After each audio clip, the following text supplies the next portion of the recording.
Olá pessoal, tudo bem com vocês? Eu sou a Anneli Soares e hoje eu vim aqui falar sobre o romance A Vida Invisível de Eurídice Gusmão, da escritora brasileira Marta Batalha, publicada no Brasil pela Companhia das Letras. Então, vamos lá para a resenha de hoje. Bem, pessoal, então vamos lá falar sobre este livro, A Vida Invisível, de Eurídice Gusmão, o romance de estreia da escritora Marta Batalha, e é um dos livros que eu mais curti até agora, em 2020, de uma leitura muito gostosa, muito fluida, embora não seja 100% leve. Isso porque nós vamos conhecer a história, né, da Eurídice Gusmão, esta mulher que vive no Rio de Janeiro na década de 1950, mais ou menos. Nós começamos a acompanhar sua vida neste momento, mas existem flashbacks acontecendo ali durante todo o livro, e também a narrativa, a gente vai conhecendo as histórias daquelas pessoas, daquelas personagens que vão aparecendo ao longo da história da Eurídice, né?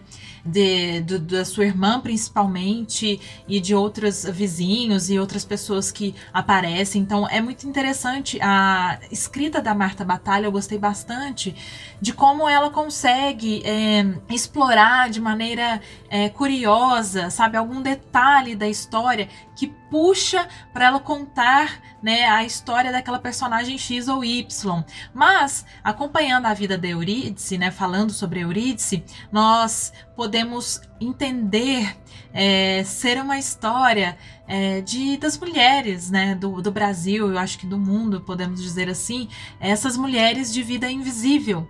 Eu acho esse título incrível por isso. Inclusive, este livro ganhou uma adaptação ao cinema chamado A Vida Invisível, e em 2019 ganhou um prêmio na mostra Um Certo Olhar no Festival de Cannes. Então, assim, bem interessante, eu não conhecia, fiquei sabendo recentemente, e tem a participação da Fernanda Montenegro, maravilhosa. Então, assim, é um livro que retrata essas mulheres de vidas invisíveis, né? E que você, ao ler, você encontra, assim, provavelmente muitas características, muitas semelhanças com a vida de mulheres como as nossas avós, às vezes até as nossas mães, não sei, depende, porque a Eurídice, ela é uma mulher que é filha de imigrantes portugueses. Ela vai crescer naquela casa, assim, super tradicional, né? Os pais dela, o pai dela tem um mercadinho. Então, assim, aquela vida totalmente voltada para uma criação, né? Para o casamento, que é o grande sonho, por exemplo, da irmã dela, né? De se casar e ter aquela rotina e ter a cozinha XYZ.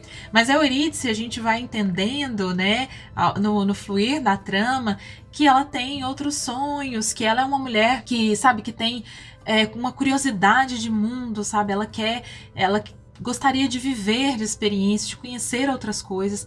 Porém, ela vai seguir, né, este caminho dessa vida já esperada para mulheres daquela época. Ela vai se casar com Antenor, ter 2 filhos, né, a Cecília e o Afonso, e viver essa vida doméstica, né, essa vida de reprodução, né, da mulher, essa vida de cuidado apenas da família. E um ou outro momento ela conta, né, que ela tem essa Eurídice que ela não, essa Eurídice escondida, né? Essa Eurídice que gera algumas curiosidades, alguns movimentos na vida dela que acabam sendo motivo de brigas no casamento, motivo de vergonha, motivo de fofoca ali entre as suas vizinhas. Mas, por exemplo, ela em algum momento começa a ler intensamente, né, livros que estavam ali na biblioteca só de enfeite, e ela começa a escrever.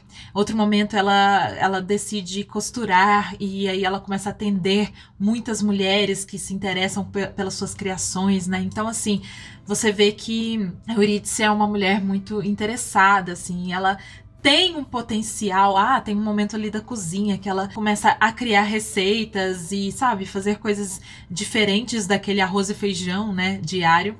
Então você percebe, isso, que a Eurídice tem essa potência dentro de si, mas que por motivos externos, motivos culturais, sociais, ela se reprime ali o tempo todo. E por isso eu digo que é uma história sobre a mulher, principalmente nesse período da década de 40 e anterior, né? Mas na década de 50 que ela vive ali, que poderia ser muito mais do que foi, ou não, né? Porque eu gosto dessa dessa ideia, né? Até a Silvia Federici trabalha muito da vida doméstica, de como o trabalho doméstico, o trabalho de reprodução, ele é base, né, da nossa vida, ele é muito importante para a nossa existência, para as outras coisas acontecerem, né? E, portanto, essas mulheres todas que viveram fazendo esse trabalho, não reconhecido, não remunerado, elas são importantes e continuam sendo, né, essas mulheres que hoje, né, e antes até a Eurídice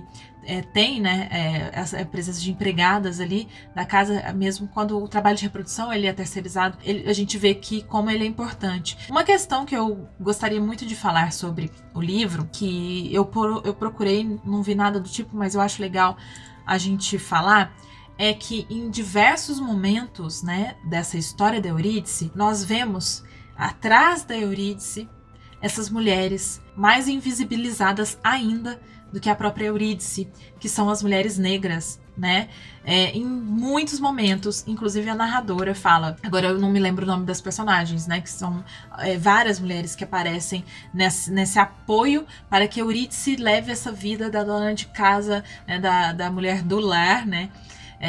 E que seja viável, ela terceiriza também trabalhos a essas mulheres, né? E aí a própria narradora, em diversos momentos, fala de modo muito racista, né? Muito preconceituoso, mas para mim, pela minha leitura, para retratar mesmo o pensamento, né, conservador, o pensamento racista, né, da sociedade brasileira naquele momento, e ainda mas enfim, daquele momento. E mesmo entre essas personagens, como Eurídice, né, que são filhas de estrangeiros, que em momentos, enfim, passaram por muito aperto, e que, eu não vou ficar falando muitos detalhes, mas a irmã dela experimenta, assim, uma experiência de extrema necessidade, sabe, de vulnerabilidade ali, e ainda assim carregam, né, esse racismo, que por isso, portanto, estrutural, né, da nossa sociedade.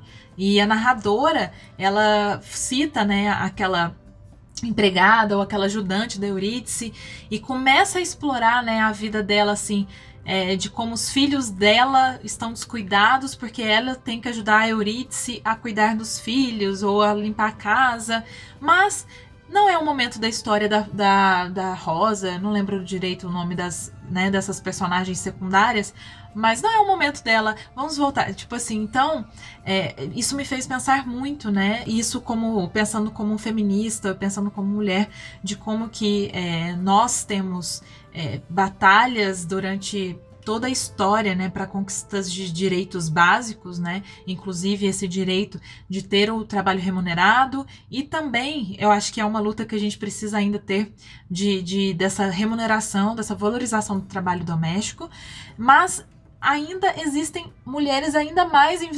invisibilizadas que nós. Então, por isso, a importância, né, da gente sempre lembrar da importância da gente lutar por direitos dessas mulheres ainda mais invisibilizadas e ainda mais vulnerabilizadas pela história, pela sociedade, pela cultura, né? Então, assim, eu achei muito interessante esse viés, né, observar de como que, quando citadas, essas mulheres logo têm a sua história cortada, a sua história deixada de lado para focar na história da Eurídice, né?